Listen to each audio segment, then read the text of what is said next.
আজকের যে টপিকটা সেই টপিকটা হয়েছে গিয়া আমরা আমাদের যদি কোনো চেকবুক শেষ হয়ে যায় গিয়া বা চেক ফেসিলিটি অ্যাকাউন্ট এবং চেকবুক শেষ হয়ে গেছে গিয়া সেই চেকবুকটা ব্যাংকে না গিয়া আমরা কিভাবে ইওনো অ্যাপসের মাধ্যমে আমরা সেই চেকবুকটা অ্যাপ্লাই করতে পারবো সেই জিনিসটাই আজকে নিয়ে ভিডিওটা নিয়ে আইছি।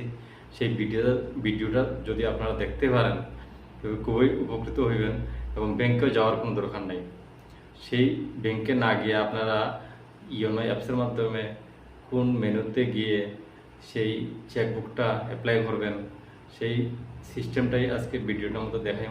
যদি একবার আপনারা দেখেন ব্যাংকে যাওয়ার দরকার নাই এবং ব্যাংকে যেতে লাগবে না, আপনারা নিজে নিজেই চেকবুকটা অ্যাপ্লাই করতে পারবেন এবং সেই ইওনোর মাধ্যমে যদি চেকবুকটা আপনারা অ্যাপ্লাই করেন একদম অল্প দিনের মাধ্যমে আপনার হাতে পৌঁছে যাব।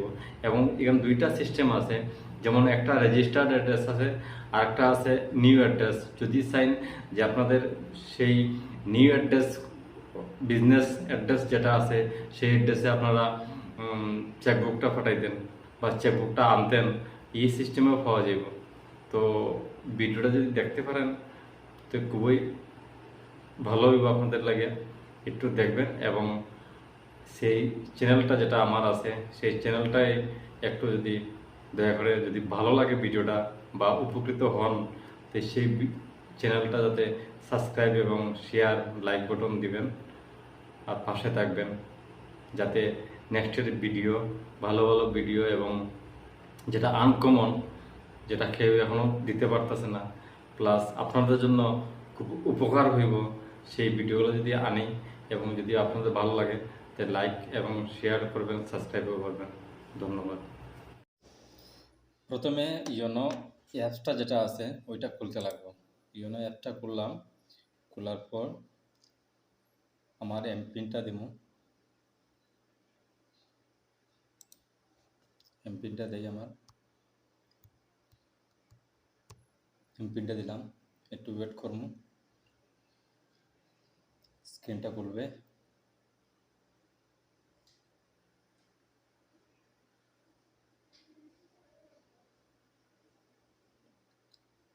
খুললো, খোলার পর প্রথমে যেতে লাগবে, এখানে নিচে আছে দেখেন, এখানে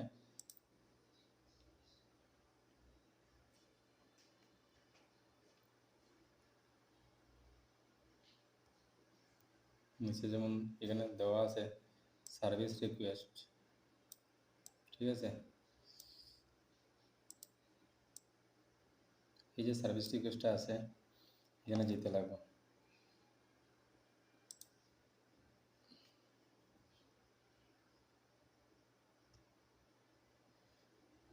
আমি ক্লিক করলাম, ক্লিক করার পর ভিউ মোরে ক্লিক করবো।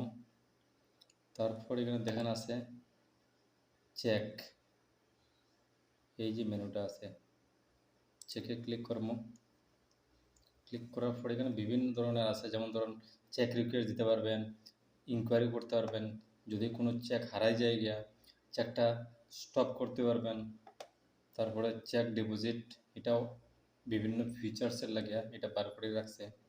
এবং চেকবুক যেটা আপনি রিকোয়েস্ট দিচ্ছেন এটা ডেসপাসটা স্ট্যাটাসটা কী আছে এটাও আপনি দেখতে পারবেন।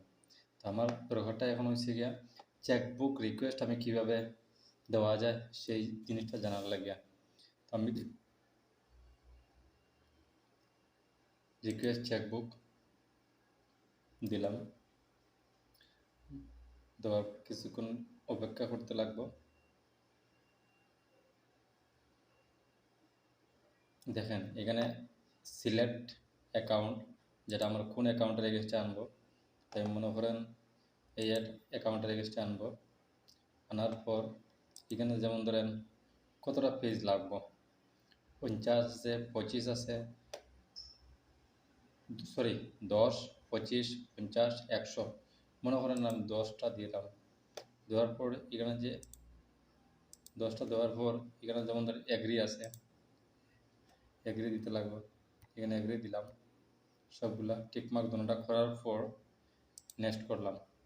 করার পর দেখবেন এখানে সিলেক্ট ডেলিভারি অ্যাড্রেস, অ্যাড্রেসটা কি অ্যাড্রেস দিবেন, আপনার অ্যাকাউন্টে যে অ্যাড্রেস আছে সেই অ্যাড্রেস সিলেক্ট করতে পারেন। যদি মনে করেন আপনার নিউ অ্যাড্রেস টাইপ করবেন, কারণ আপনার অ্যাকাউন্টে দেওয়া বাড়ির অ্যাড্রেস আপনার ব্যবসার লাগিয়ে আপনি অন্য জায়গায় আছেন, সেই অ্যাড্রেসটা দিতেন, তা আপনি ওই নিউ অ্যাড্রেসটা টাইপ করতে পারেন। নিউ অ্যাড্রেস টাইপ করে এখানে আপনার এখানে একটা টিক মার্ক দিতে লাগবে আপনার, I want to receive my cheque book at below mention address. অর্থাৎ আপনি যে অ্যাড্রেসগুলো আপনি নিচে দিবেন ওই সেই অ্যাড্রেসেই আপনি যাইব এবং আপনি নিজের সার্টিফিকেট করতেছেন এখানে। ঠিক আছে?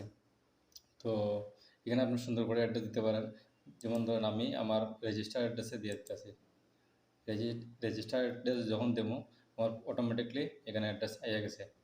হওয়ার পরে এখানে নেক্সট দেবো, নেক্সট দেওয়ার কনফার্ম দেবো।